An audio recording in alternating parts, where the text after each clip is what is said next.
Great. It's great to have Mark Inlay with me today in the Alchemy of Transformation podcast. The Alchemy is, of course, all about transformation, transition, and I'm very excited to have Mark Inlay, who's a fellow Eisenhower Fellow. So, we spent a lot of time in the December of 2017 together in the US. We were both Eisenhower Fellows in the same program and a fantastic cohort of people. And I got to know Mark Inlay very much at that time about her aspirations for Myanmar, a country which is very enigmatic to a lot of people. We have known it as Burma in the historical past, with a lot of potential, but a lot of questions people have about it. It's truly a nation in transition. And it will be great to hear from Khin Lay, who is from Myanmar, has lived there. Now she lives abroad, about both herself, her personal journey, where she comes from, her family, but at the same time, what are the things she has worked on, like women's rights, political activism, like democracy, like the path of transition of Myanmar from a military-run country to a democratic country, her hopes, her aspirations, and her fears for the people, her own people. And we'll share all of that and her personal anecdotes about her experiences. So with a warm welcome, Mark Inlay, thank you for joining me. We've kind of seeing each other after a long while, but it's always good to have you. Welcome. Thank you very much for having me. I'm very excited to talk with you and to share about my personal stories and my, futures, visions and dream for my country as well. So I'm very excited. Great, and so am I, because Myanmar, I've been to Myanmar. I'm one of the very few people who've been there, and I love the country. I love the country because it has the most beautiful religious sites, the pagodas, one of the most magnificent ones that you'd see of any religion there in Myanmar. So it's a country of rich history.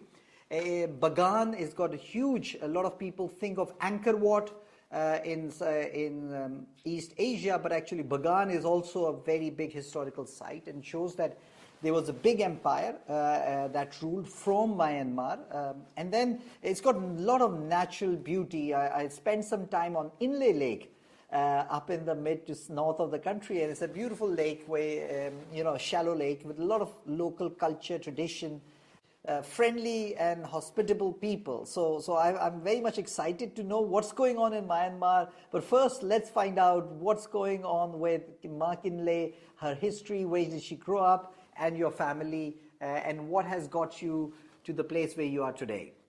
First of all, I was born in, Yangon. This is the previous capital of Myanmar, and I grew up from two parents of the business background, but the ordinary, very religious parents and families, and like ordinary, people. And we are Buddhist, and we are, we call it Burmese, so which is the majority of the country population. So this is one of the reasons that I became an activist.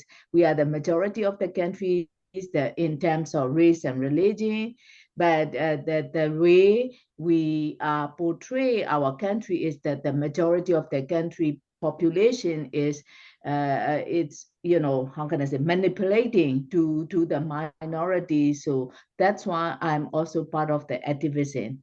So this is my histories. I'm very, when I was young, I'm very shy and very afraid to talk with the strangers. And, I was brought up in a, like girls' school. So, so that's why I can like say a convent that. school, like a Yes, missionary school? Because we have a lot of those in Pakistan also. Because yeah, exactly. But we have a girls only school, boy only school. So actually, my mom is very much, traditionally, how can I say that, very caring mother to the kids. So she worry a lot whenever we do. So she care a lot, and sometimes it is restricted our, activities or whatever we want to do when we were young. So, but when there is a 1988 student uprising, this is the first time in country the students leaders led the movement in 1988 democracy uprising. So I was at the time is a first year university students, and I have seen kind of students who are leading the country movements. So it changed a lot to me, so I can say. So tell me more, how many brothers and sisters did you have? And growing up, was your father or your mother who was a bigger influence on you? And in what ways did they influence you? I'm the eldest daughter, and I have three brothers. So sometimes it feels like, like traditionally we are in an Asian culture. So the eldest and the daughters are the most responsible person to taking care of the family. So I'm brought up like that. So how can I say, I was trained like that, so to be the most responsible person and most very stereotyping. So I have to take every duty and responsible for the family, taking care of the family or everything I have to do. But my parents are very much, how can I say that, very religious people. They are very much taking care of the other people's in sharing and kind-hearted people.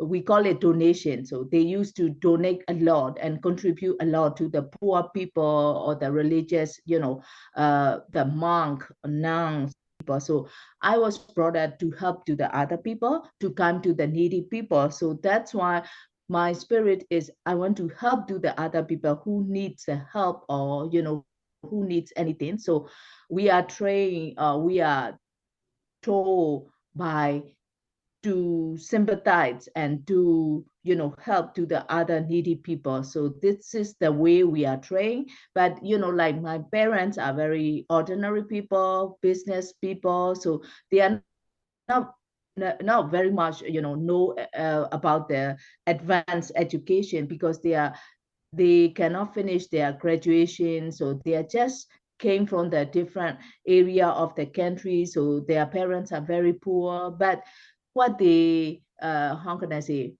uh, plan to the kids is that we must have a higher education, advanced education. So education in their life for the kids is the first priority. That's why we can, we can do whatever we want during our childhood, and their priority is education. That's the way I brought up. No, I think it's fascinating. And I have the reverse. So I have three sisters, and I'm the younger brother. So I'm the youngest one. And of course, my older sister was like the mother figure in the family, and she was very studious and very good in her studies. And I was put in a lot of pressure because of the fact that she was very well behaved and used to study very hard. And as a boy, I was, when I would do something naughty, I would be told that, your sisters are doing very well, so you should do well too. Well Definitely, too. we have found that you are very naughty boy. That in a Grand Canyon, Yes, trip. So, oh my God, we you did the make quad us biking. very, We did the quad biking yeah, together. Exactly. yeah, That yeah. was crazy. Quad biking. So let me say a little bit about Myanmar, because a lot of people may not know about Myanmar. Is a country about 676,000 kilometers, square kilometers. It's about the size of Texas, about the size of Pakistan. Its official currency is called Kyat, and it's about 2,111 Kyat to a dollar. I can imagine that in the recent past it has depreciated in value. The population is about 57 million, so much lower than us. We are about 220 million, and its GDP, purchasing power GDP, is about $257 billion. Its GDP per capita is around $4,000, so it's kind of emerging into a middle income country. And I think if things would have continued in terms of democracy reforms, I know for a fact there was a lot of private equity and a lot of investment going into Myanmar, which I presume must have stopped. You have also a very similar history to ours, is that you have a British colonial history. We were ruled by the British, like British were there for a longer period of time, from 1857 to 1947. The British ruled Burma between 1885 to 1948. So slightly after our independence, India, Pakistan, Bangladesh, you gain independence.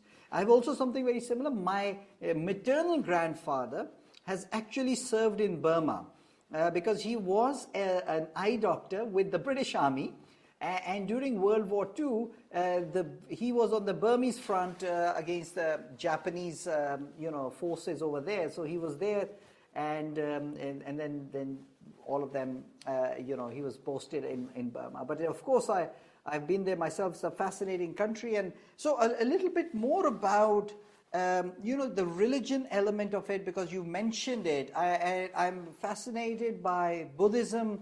I have studied a little bit about Zen Buddhism, but I do know there are different forms of it in Mahayana Buddhism and different. So tell me a little bit more about it. Tell me what is practiced in Burma, and what. And I do know that Buddhism is all about service and giving yourself and being at one with nature. And how does being a Buddhist impact you in the in your everyday life, and how does it impact public service and how people go about doing their business in Myanmar? Very good questions. The majority of the people are Buddhist. This is like the 80%, or I'm not quite sure that. But second, majority is the Christian, and third is the Hindu, and Muslim. So Jewish people are there are few Jewish people also. So maybe there are some very few.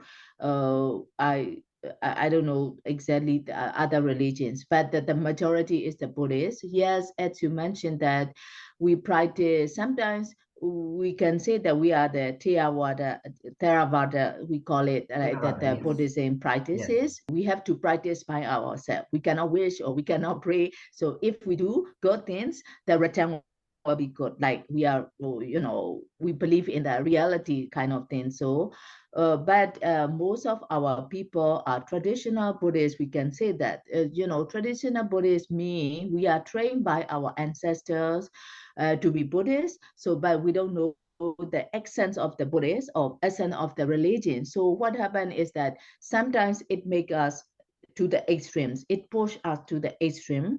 Like, we have to protect our religion, because there are many, foreign religion. You see that the Muslim, Islamic, and Christianity. So that's why the ordinary Buddhist people are, drive to believe that we must protect our religion. So it is good that we have to protect our religions and race in a good way.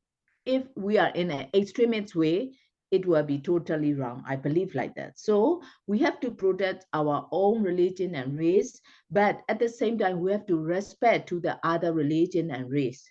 So this is the way we practice by our family. So we respect to the other people. So we live along with the other people. So I have many friends, although I'm the Buddhist and Burmese, the majority, but I have friends in Christians and, Islam and Muslim, Hindu. So we have many friends. And if you see in Yangon or other areas, there will be the Buddhist temple as well as the Christian church and also the mosque.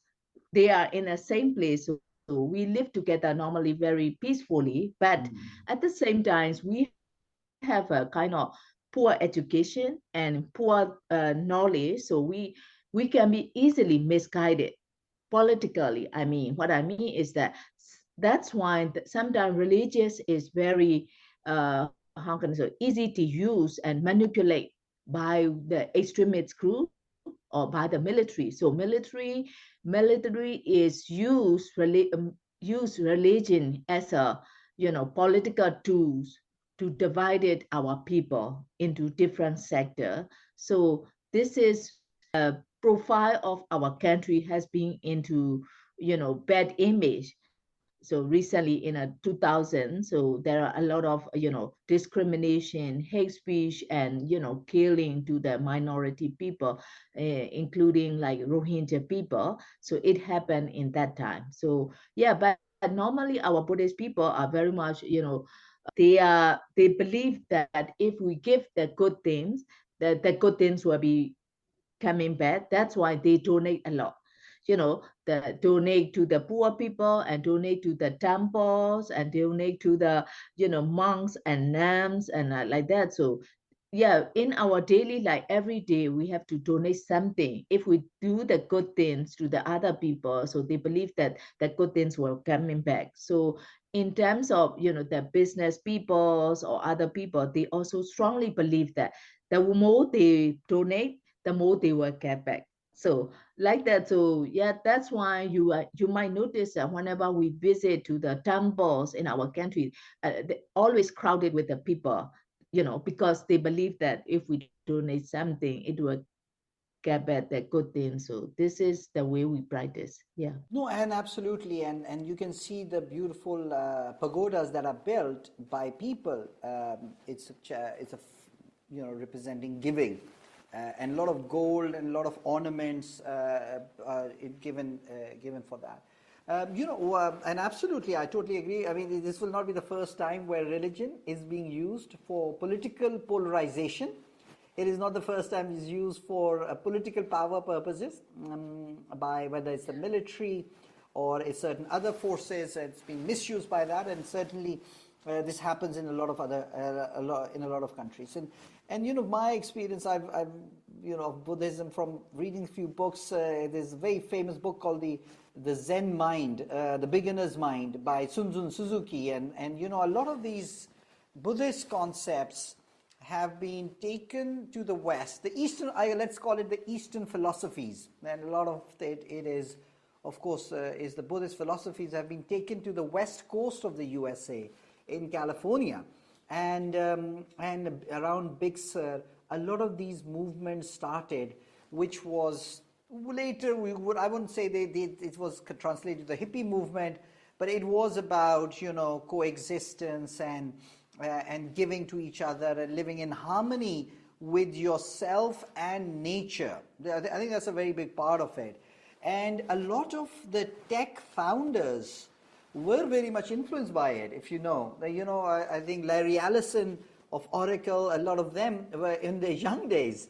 It has influenced them. And of course, they used the philosophical concepts of Buddhism and they applied it to modern life, and they made it in a way that people can relate to, because of course some of it could be very religious. But I think that was all about giving value creation, adding value in order for the betterment of everyone.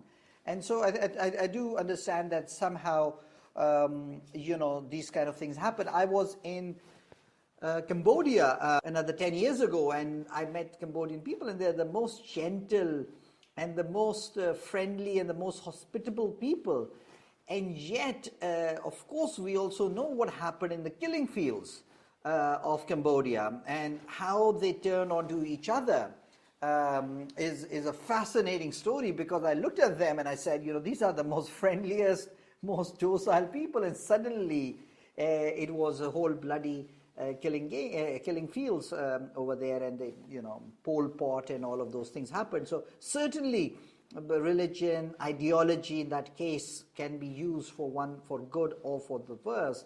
And so I think it's very important, the Myanmar, and it would be very interesting to know later on how you view going from a certain, maybe an extremist, some element of it, and how to make it more inclusive. I wouldn't use the word secular, I would say an inclusive society, but I think it's very interesting what you have said. Anything else about your growing up, that you grew up largely in Yangon?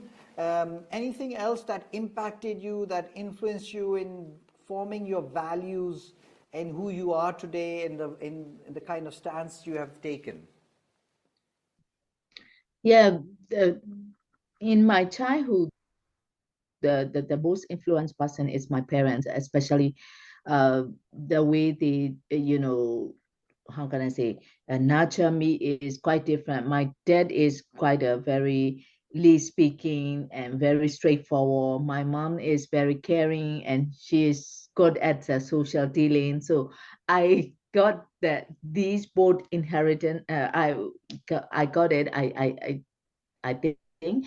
But at the same time, in a childhood, my hero is the General Aung San. This is the father of the Aung San Suu Kyi. So but at the same time, as I brought up in the capital of that country, most of the majority of my neighbor and I brought up is like the Buddhists and the city dweller. So I cannot understand very well about the minorities people situation. I have to confess it, So that's why it is quite difficult for me. So to understand totally to the minorities and like very rural people. So at that time, but this is my childhood life, but very peacefully. My parents are very caring, so they don't have any problem. They respect us. So I was born in a very peaceful family, ordinary family, and like that. Yeah. And so it seems that justice or speaking up for oppressed classes, be it women or minority or others, is a very big part of what you do and what you believe in.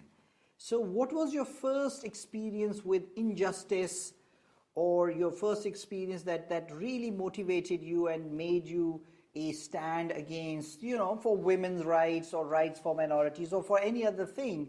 What were the first early experiences that molded you? I mentioned that in 1988, as I was a first year university student, so that 1988 student, the democracy uprising happened in across the country. So yeah, the young students are killed in front of me, and the riots and everything is happening. So tell me more about that experience. Where were you at that time? What was happening? You were a young person, very innocent, but what happened? At that time, while I was in a you know the university session. So there are many protests and demonstration led by the student leader. So we are also part of it. I joined it as a young, but although I'm very afraid at that time because I'm not quite confident that my mom especially is very worried for me. She didn't let me go to school at that time because whenever there is a protest, there is a call on a radio. So tomorrow is a national call to come to gather in that place or this place. So my mother didn't allow me, but my dad is very much political minded, and so that's why he asked my mom not to worry, and he can make it, and we as a family also joined that movement and protest together at that time. So finally, so we are the witness of the killing by the military forces, security forces to the young students who are with peacefully demonstrating on the road. So they are killed and they are beaten severely. So I found that it is happened. It is because of the political system. It is not like just students and the military and just only not fighting. So this is the politics. So that's why from that time on, I understand very well about we must have a good foundation of the political system. At that time, our country practiced the socialist regime, one party. So the students demand for the multi-party, elections and multi-party systems to give at the time very, we are not very well informed. So we are very isolated under the socialist regime in a different way. This is also authoritarianism. So but we don't have a election. I mean, there is a so-called election, just one party election. So this is the socialist regime. The president is the General Nguyen, who is the former military guy. So this is the military regime also. We call it is military regime, but they call it socialist party regime. So, but we realized that we must have a multi-party systems, free and fair election, democracy and human rights must be, respected. So that students, the young students also demonstrated and demand for it. And, like very funny thing is that although I'm 16 at that time, 16. So I'm really afraid to be, how can I say, openly part of it. But my brother, who is third brother, so he is at the time 7th grade, just 12 or 13. He was in a state school, he joined the protest, like with a school uniform, like middle school uniform, and he joined the protest, and he did a lot of, what is it called, sharing the flyers and shouting at the, at the school, something like that. So He was she's only 7. yeah, Oh, grade wow. 7. So, Grade 7. grade 7, grade She, 7, yes. yes, grade 7. She is the first one who actively engaged in politics in my family. I can say that, but like a student activist, like, so he studied it, but then this is first my experience. And then in 1996, there is another student uprising happening. So that my brother and other 3 brothers got arrested one night while they are joining the protest. So they disappear. So because of me, why I'm in a master study in a postgraduate.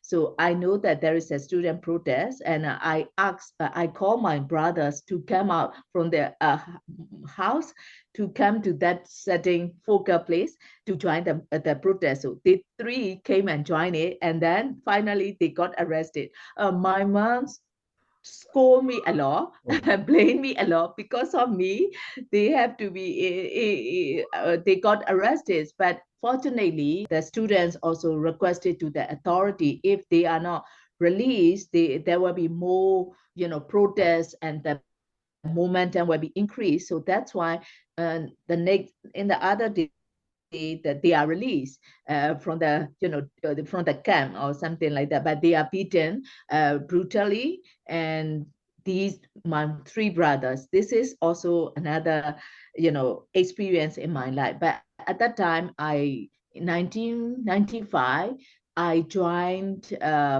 NLD, National League for Democracy Party, which is led by Aung San Suu Kyi. So I joined the party for the regular activities and programs of the Aung San Suu Kyi party. So that's why what I think is that if I am joining the political party, I cannot do the activism, student activism at the same time. Because if we do both, I will be in trouble a lot. What I mean is that we can do one. If the authority found out I'm more affiliated in both cases, I will be in jail for death sentence. Or yeah. So that's why I have to be very careful. So I didn't join the protest publicly. I'm behind the scene. But my 3 brothers joined it as a students.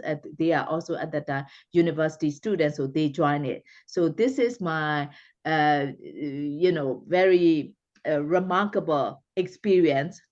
How did you balance being the older sister, the protector, plus an activist at the same time? Because, on one hand, your 3 brothers, your tendency would have been as an elder sister to protect them, to hold them back, but at the same time, as an activist, how did you manage? And your mother has expectations of you. How must have been a difficult time for you? Yeah, exactly. Very difficult time for me. So, my belief is that we must be with the justice side, democratic side. So this is, although we are not actively engaged in it or not, we always support. And in 1990s, I am the first time voter of the 1990 election. So also we voted to the NLD Aung San Suu Kyi party. So although we were not able to actively join the movement, but we are always with the democratic movement. So, but on the other hand, as a mother, like very, traditional mother, she worried a lot for us because she have known that through the radios, news, and other news, if we are arrested, we are tortured severely, and some of the young women are raped or sexually abused in a detention center. So that's why she worry a lot, especially for me too. So that's why she is well protected. But at the same time, as a daughter of the family, I have the responsibility for the family well-being. So it is quite difficult for me. Why I joined the political activism in 1995 to 2007, I feel guilty, frankly speaking. I felt guilty because I'm the only daughter. At that time, my mother got a stroke and my mother is on the bed. Wow. My dad is also quite old, and suddenly our economic situation, we have a financial crisis because in our young age, my father can do a lot, but suddenly the political changes, economic system changes. My father cannot, catch up with the new system. So our financial crisis is happened during that time. So actually, I should lead my family to have a living, but I joined the political activism since 1995 full time. I cannot work for my living. I cannot work for my family. So I work for the political movement or the full time. So it is quite big challenge for me. Sometimes there is a big fight during my within my family. They ask me to stop my activism. Not it is not because of the not supporting the movement, because of as a daughter. So Yes. they worry for me, and then I have to take care of the family. So it happened a lot. Big fight. Sometimes there is a problem. Sometimes they ask me to not to live with them. So sometimes it happened a lot. It happened a lot. So this is very normal for the ones who join the political movement. It happened. So it's very interesting because you go through an internal turmoil inside yourself, then you have a family turmoil that you have to balance, and then you have the country that you're doing that, and you're fighting on many fronts. One is an internal battle, a spiritual battle. The other one is a family, a very personal battle, and the third one is, of course, your stand for the people. So it seems that you've gone through it and trying to balance your roles as a daughter, as a sister, as an activist, as a national leader, having your stands. I think so. It's very interesting that you went through it and that you maintained yourself, because it's very, very difficult to do that. And so tell me about your brothers. What are they doing currently? Where are they now? Because it seems you had a very good balance. You were, it seems, in the political arena or politics, and your brothers were not even at that time in politics, so they would do the activism, or they could do some of the activism while you could move on the political front. And by the way, I'm a big believer in that. You need an outside force which is not bound by the rules or the system to be able to push the national agenda, the national dialogue. And then you need allies in the system who can then change the law or change the structure to accommodate the voices outside. So the very good example is Lyndon B. Johnson and Martin Luther Jr., who was a movement not within the government, it was somewhat outside, but he created the support for the civil rights movement in the USA. And of course, Lyndon B. Johnson was able to make the legal changes based on that thing. So it seems you have got something like that going on in your family also. At that time, I totally involved in political activism for over 10 years full time.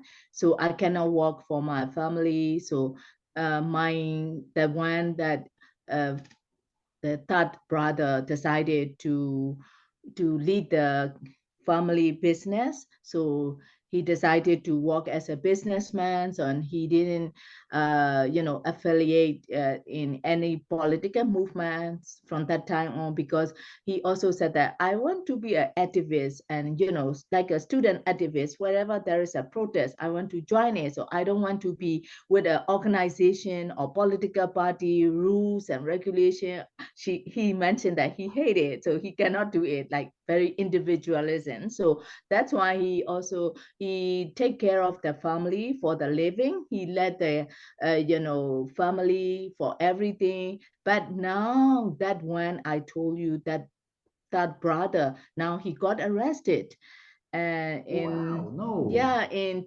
in this year April. So we fled to the back to that, we fled to the border area after the coup in 2021 February. He promised me that he will take care of my dad. My mother passed away during while I was I'm detained sorry to in hear a that. Yes. detained in a 2000. I was detained and arrested in an Insein prison at that time. So during my detention, my mother passed away at home. So but my dad is now 95. So he promised me that, okay, you have to work for the movement. So please do whatever you want to do for the country movement. But I will take care of my family, my dad. So, but very unfortunately, my brother got arrested in 2022 April, because he is a big supporter for the movement. He is doing a lot of logistic things, and like a fit, like everybody are doing is doing such things in country these days. But unfortunately, one of the informer reported to the authority that affiliation of with me and other things. So he got arrested, and on recently 2 days ago, he is sentenced 5 years imprisonment. So very, very, sad for me, not only for me, but also for his family. He has two kids, like same age with my kids, like 13 and 6, quite young. And so it is, it happened a lot in a country for the activists. We have a very tragic stories, many inside stories in every family member. So it happened. But other two brothers, one is now working in overseas, one is stay inside the country and taking care of my dad. Yeah. Wow, this is a personal story of great resilience, strength, but obstacles and doing and belief, and a stand for it. Your parents, even if they're 95 years old or whatever age, whatever health, when they are at your home, there is a source of strength, a big source of strength, even if they are not in fullest of health, and when they no longer there, I think it leaves a big void. It leaves a big space, and support is like taken away.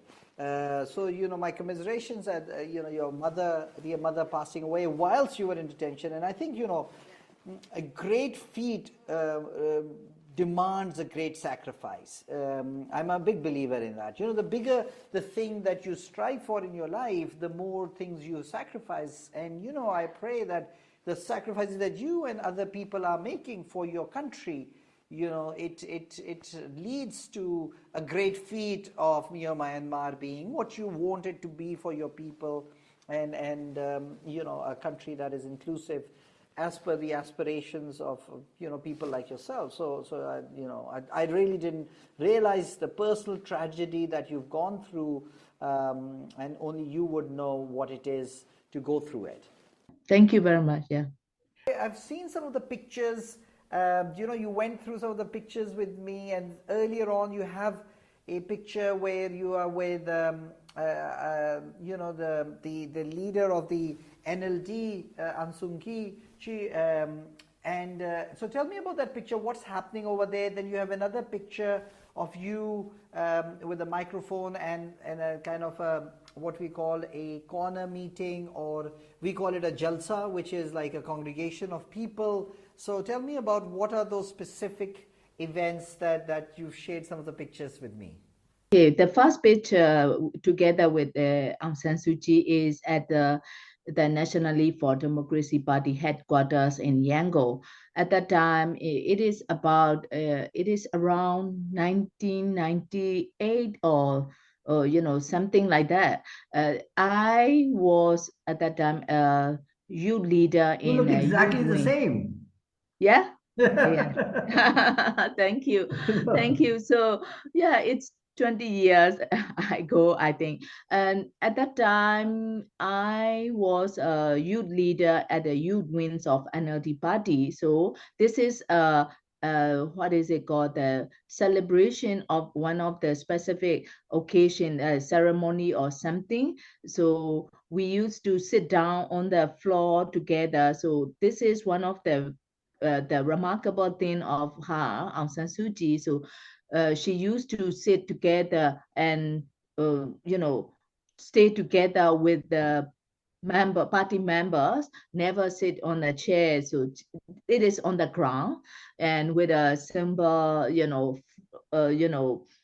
what is it called, ground sheet or something like that. So we are just watching the ceremony event and something like that. It is middle of this what, but at the same time, at that time the political situation is not good. Everyone is under surveillance, and a very few people can join the NLD party and politics. So we are part of the few people and young people. So that's why she has no security, guard or bodyguard or secretary. So we sometimes we are as a youth leader, sometimes we are as a bodyguard for her, and sometimes like a secretary. So we have many different roles working under the very difficult situation. This is the pictures make me how can I say that, reflect to the old days. It's a fascinating picture because you're right. She's sitting like any common person.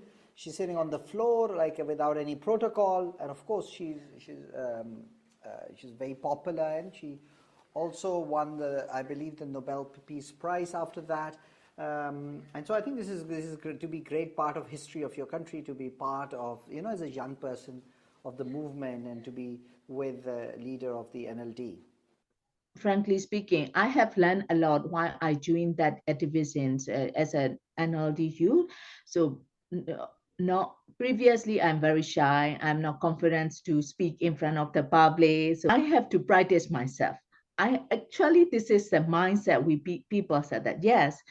At that time, I have to change my mind that if I want to be a leader, I have to change myself. So I try to prepare myself to be confident enough to speak in front of the people.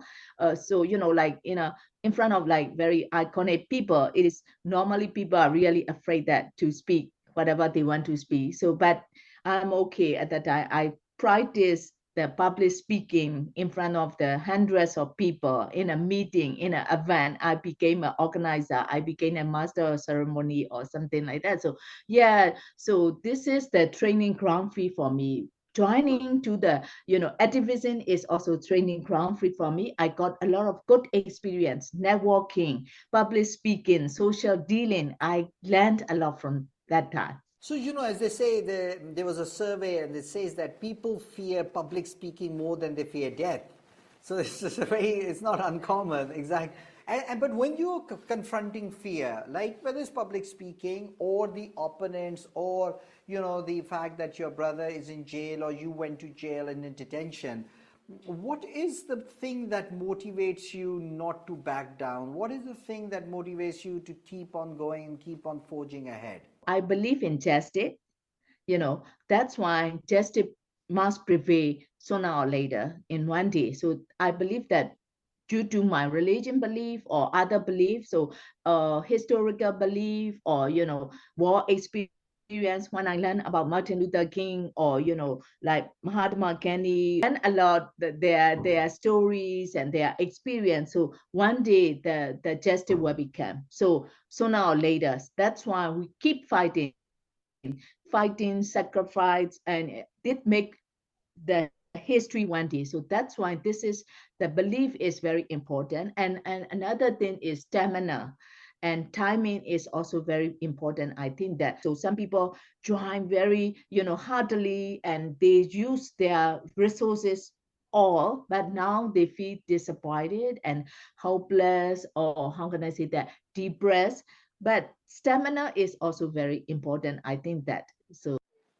I've run the New York Marathon, so I know what you're talking about. And life is a marathon; it's not a 100-meter sprint. So you got to conserve your energy. You got to pace yourself, and you're not gonna run as a marathon like a 100-meter sprint.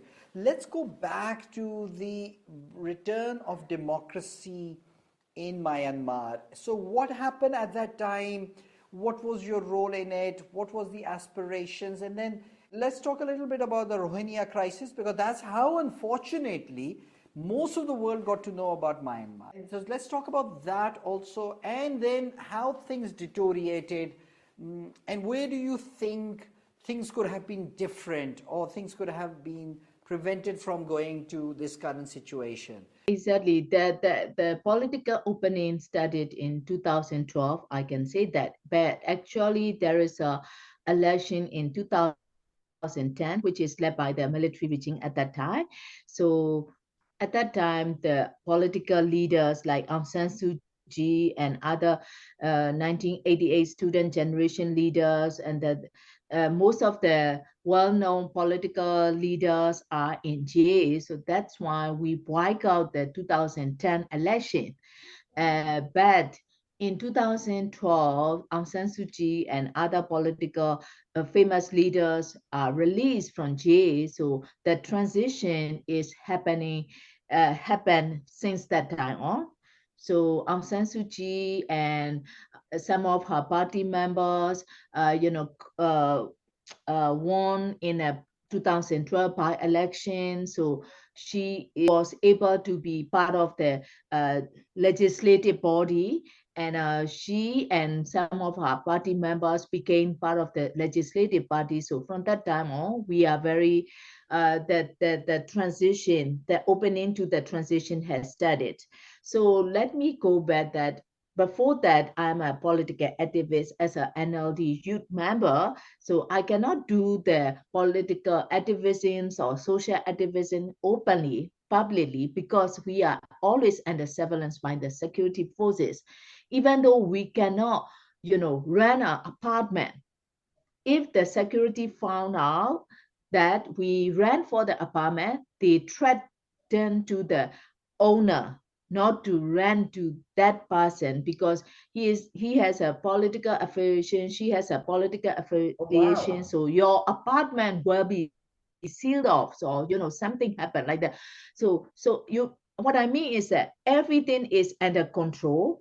So people are not killing at that time every day, but at the same time we are under surveillance and screw up in a different way for the political activists. But after 2012, we have able to breathe, freely, and what is the most significant changes for us is like we can sleep soundly at night. Although we slept at night, but we cannot sleep soundly. We are traumatized that somebody will knock the door, that the police will come and knock the door, arrest the activist. So it has been happening all the time, taken and arrested in the midnight, came to knock to our door, and they were taken secretly. So that's why, but after the transition, we always say among ourselves that, oh, we can sleep very soundly. We don't have to worry for ourselves, even though personal feeling is we are a little bit relaxed. We don't have to care about who is watching me, who is under surveillance. I have to do this or that because, me and my husband, met in a political activism. This is the personal story. So he is also one of the political, the youth leader in a party. So we met there and we got married and we have a family. So we do have a same, how can I say, background. So after the opening, this is the personal feeling, and I founded my Triangle Women organization because political situation is a little bit free and open. There is a parliament, there is a government, so we can advocate and lobby to these bodies, although it is not totally democratic structure because it is so called, but at least there is a body, legislative body, administrative body, something like that. So that's why we can do the social activism. So that's why I decided to found my organization Triangle Women, because all the political situation is a little is good, so more and more members in the political parties are coming. So NLD is in a how can I say, on the stage and in a good mood. So that's Yes. why I want to leave it, because uh, although I joined the political party, I'm not very much want to be a party thing. So I want to be the individual and very freestyle. So that's why I founded my organization. I would like to work for the woman to promote the role of the woman. So it is also very important that women rights are neglected all the time. So that's why I would like to promote the role of the woman in a transition. At the same time, as you mentioned, that the country situation is steadily, improving, but then as you everybody know that religious extremist movement it's happened during that time, 2013, 14, we call it Mabata. Mabata is a protection of the race and religion movement led by the Buddhist monk, but actually behind the scene it was backed by the military. Yeah, that is a Yeah, monk. I've heard of a movement by Viratu. a Yeah, radical monk yeah. that Time started the magazine. issue around it. Yes, Yeah, yes, yes. Time magazine cover boy. Actually, he is one of the puppet. We can say that. Unfortunately, these administrations are in the trap of the military. What I would like to say is that sometimes it is quite difficult for us to see the real situation. So the Rohingya people, the killing, the atrocity is happening in one area, but the media portray is a little bit, public media, state media portray a little bit complicated. Independent media cannot reach out directly to these area. So that's why we have a misunderstanding and suspicion. Oh, is it possible or no? We are not quite sure. This is a very interesting thing, and this is why I think transition is very difficult, because I've been at the Kennedy School, and they teach us politics of change, and what the theory adaptive leadership talks about is that leadership, particularly change, adaptive change, is about distributing losses at a rate people can sustain. So if you are going to bring about change very quickly, and suddenly you have people who lose out very quickly, and like your father, who was suddenly the economy changed and then he was not able to provide, or things change, and or the religion or the military junta or others, suddenly there it leads to a backlash, and people try to hold on to the past. And so when you have a revolution, but then you have a counter revolution. And if you look at it, it happened in Egypt. You had the revolution against the ex-military president, and the democracy came in, and then there was a counter. They were not able to manage it well, the democratic parties, and as a result there was a counter revolution, and the military came back in again. So it seems that something of that sort happened. What you think were probably the mistakes that were made by both sides, if with hindsight, how would you do things differently? If you were Aung San Suu Kyi, what would you do differently? Because, she was in a lot of pressure. I know for a fact, a lot of people expected her to come out in the Rohingya crisis, and she didn't.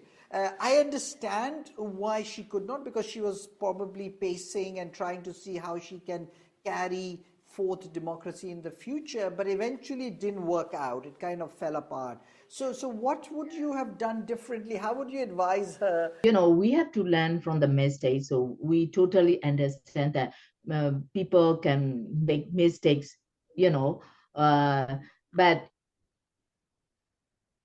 we need to learn from the mistake we have done. So that's why what I'm recall our past. What I found out is that if I were be the part of the government or part of the administrative body or something, I would do in a transition to have a political path.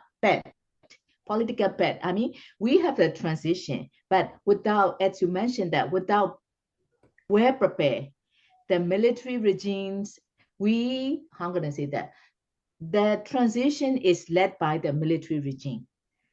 This is their exit strategy. It is under their roadmap. They have done that elections in 2010. Then they allow Aung San Suu Kyi to be in part of the transition. Then so they have done by their roadmap.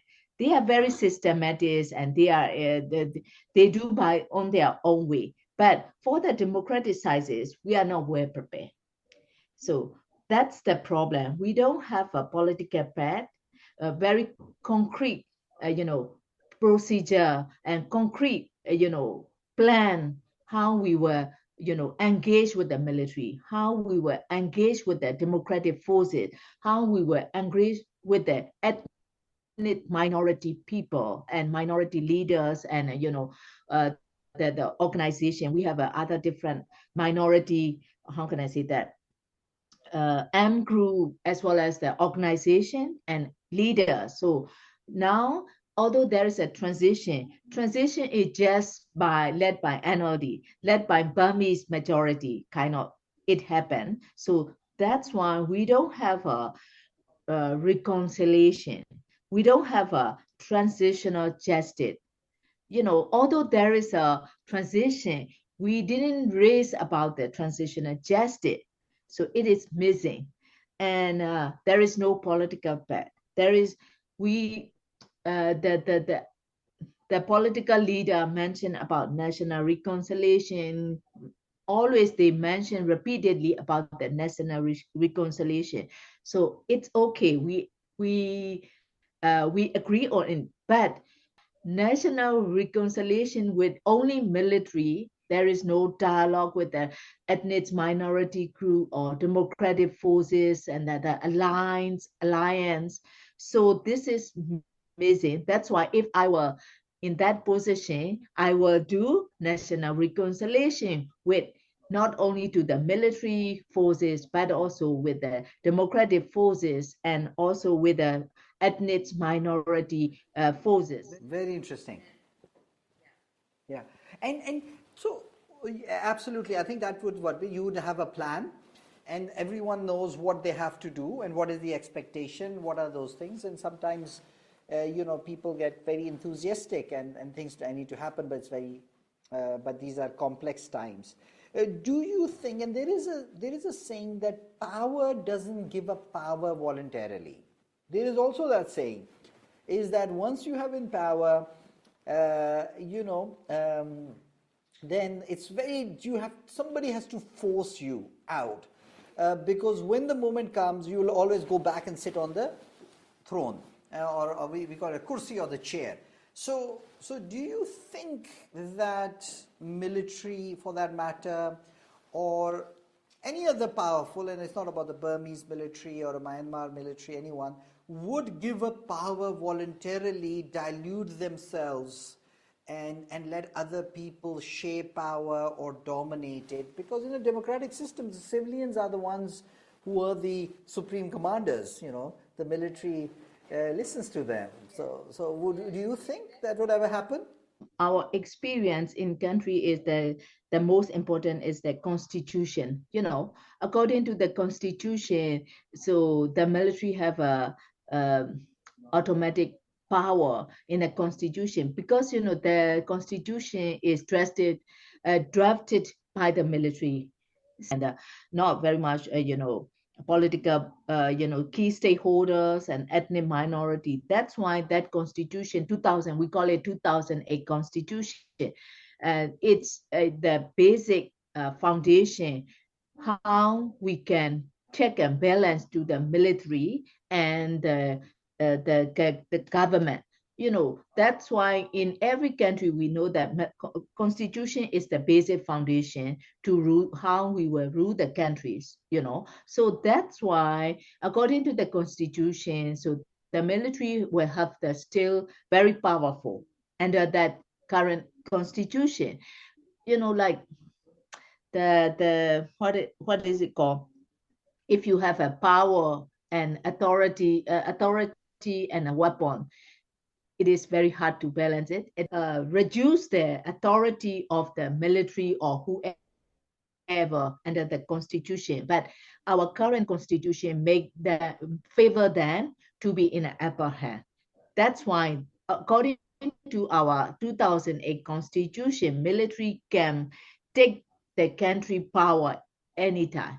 Is it your view that it's a shock and awe strategy better than incremental change, incremental approach, transformation, quick? We've seen the example from Saudi Arabia where the Prince Mohammed bin Salman, the new young generation of kings, has been quite successful in bringing about a social and economic change. Of course, the nature of the problems that they had or challenges, but they had a lot of history, religion, legacy, all of those things, and yet he was very forceful, but in a very short period of time has brought about a huge change in the Saudi society. So what is your experience after going through the transition in Myanmar? Is incremental change the way forward, or can it be quick transformation, disruptive, shock and awe strategy that be more successful? Your question is very interesting and very, reflect to the current situation. After the Spring Revolution, we, civil society and political leaders, decided and reviewed the previous the transition, whether it is people said that it's a very small opening, not real transition. Because that transition is led by the military regime. It is not led by the genuine, political actors and key stakeholders. That's the problem. So that's why we must, remove or, abolish the current 2008 constitution. According to that constitution, as long as that constitution exists, there will be no free and fair elections. So we cannot do anything to balance the role of the military. That's why when the coup happened in 2021, February 1st, we, the democratic forces, declared that we abolished the 2008 current constitution. So yeah, we truly believe that there will be a way, the incremental changes to limit the role and authority of the military in future. So that's why we are now thinking about to limit the role of the military, because according to our history, it might be different with the other country experience. Sometimes we have other authoritarian on junta for the civilian junta, but in our country is all the regimes came from the military. So we have to limit the military power. So this is the only way. So now what we democratic forces decided to do is that to limit the role of the military is to increase the power of the civilian. Now we call it like people defense forces. So this is the tactic to have a democratic future, democratic federal country. The young people sacrifice their lives. So what I mean is that we practice non-violence movement. So, I think I totally agree with that. I think power only speaks to other power. I think if you have an upper hand, I think it's very difficult to negotiate with. I think so. I do think it's a difficult dilemma and difficult balancing act that one has to do between non-violence, peaceful means, and the other alternative means when all roads are blocked. And unfortunately, when powerful block path of genuine peaceful democracy, it unleashes the more violent or non-peaceful elements of society because you're literally channeled in that direction. So I think this is going to be very testing and trying for both the democratic forces because they will be pulled towards one end of it and then of course lead to more instability. It also reminds me what you said about the 2008 constitution, that basically when your overarching umbrella document is unjust or is favorable to one force, it creates a hugely imbalanced system. So you need to first abrogate it in order to create something of a more level playing field. It reminds me of Abraham Lincoln, of course, and the American Civil War. It reminds me of that, and he did the Emancipation Proclamation, and a lot of people discouraged him, and then him and some of the liberal congressmen and senators helped him do that, and that changed the tide of the war and led to a different outcome. So it reminded me somewhat of that part of history. Exactly, because one of the encouraging things currently and after the Spring Revolution is that we have taken the lessons from the past and how we will portray our future Myanmar. It's on our hand. No, other people cannot do it. We insider that our people have to be decided whether we will go to the very unite federal democratic country or we are split into different states and region or so.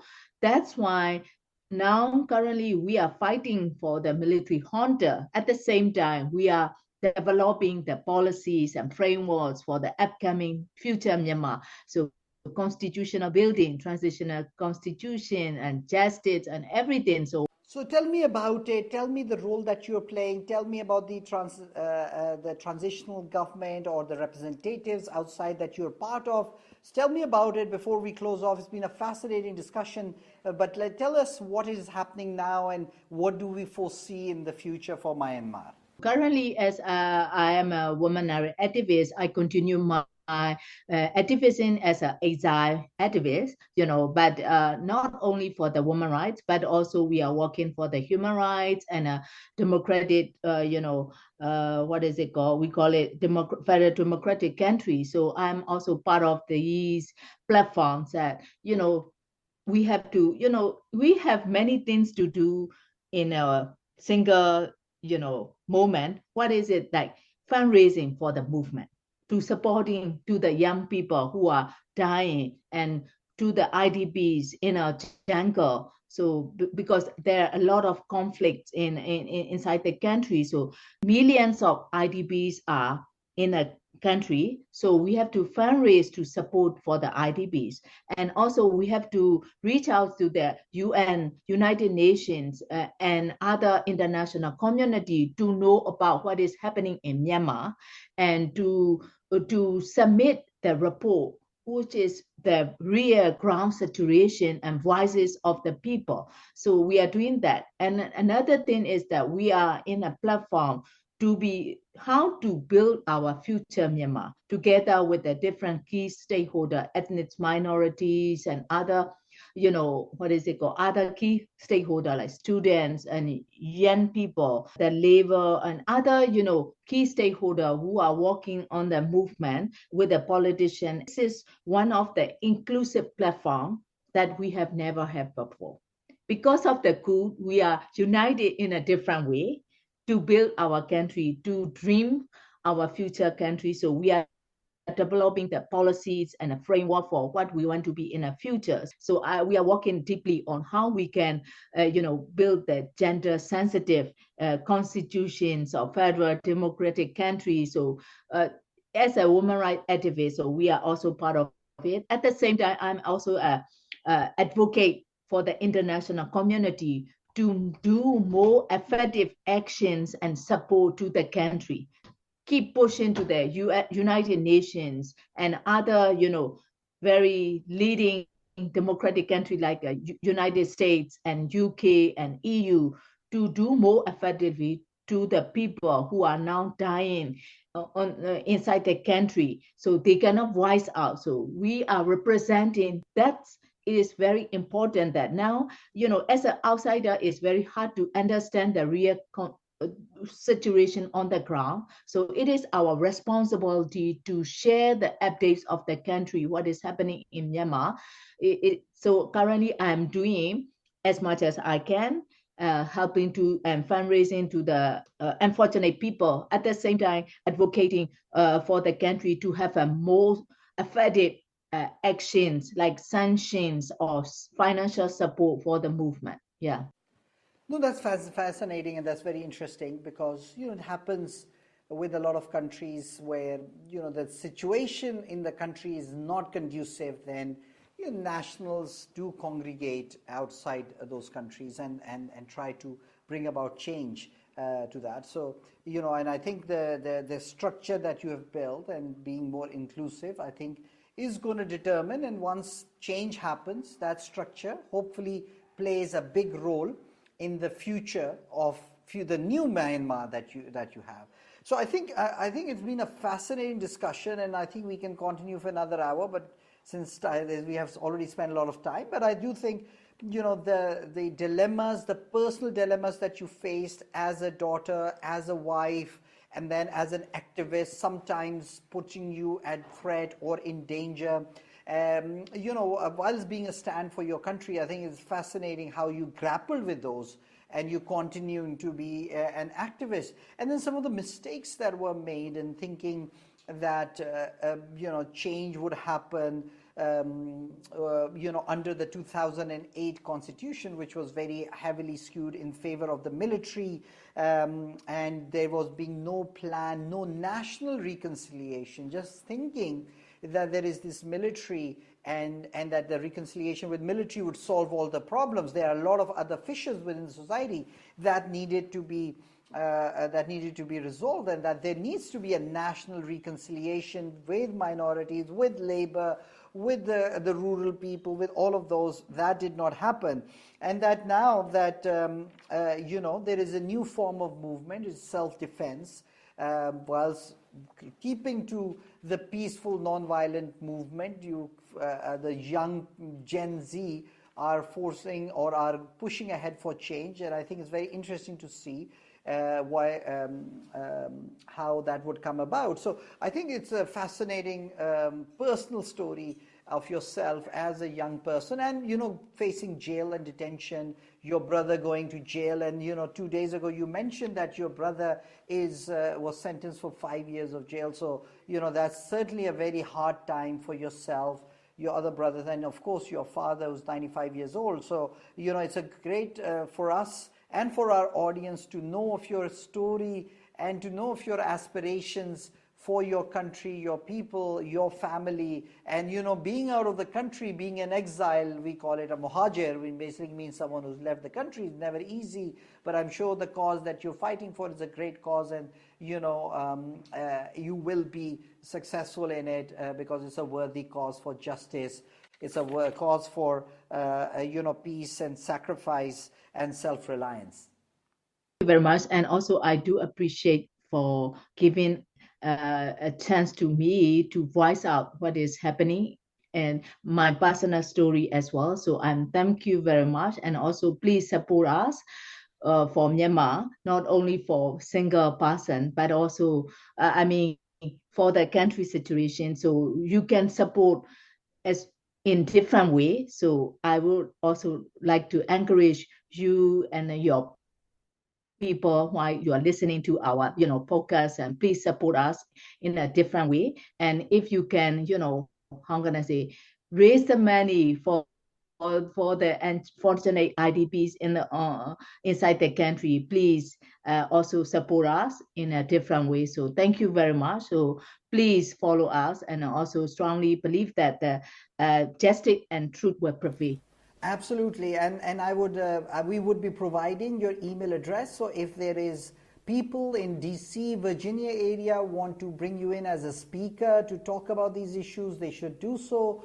Please, we will also provide names and reliable NGOs working in IDP space or in democracy that you believe and you vouch that they are genuinely working on the ground, and we'll provide that information at the end of the talk. So thank you very much for that, and thank you for the time, Khin Lay. It's been 3-4 years we've missed, and I do remember now that the quad biking that we took together, and it was a fascinating time we had. It's good that hopefully we can do it again. Okay, I definitely hope that we will see you and make fun together again. Yeah. Thank you. Bye-bye. Thank you. Bye. Bye.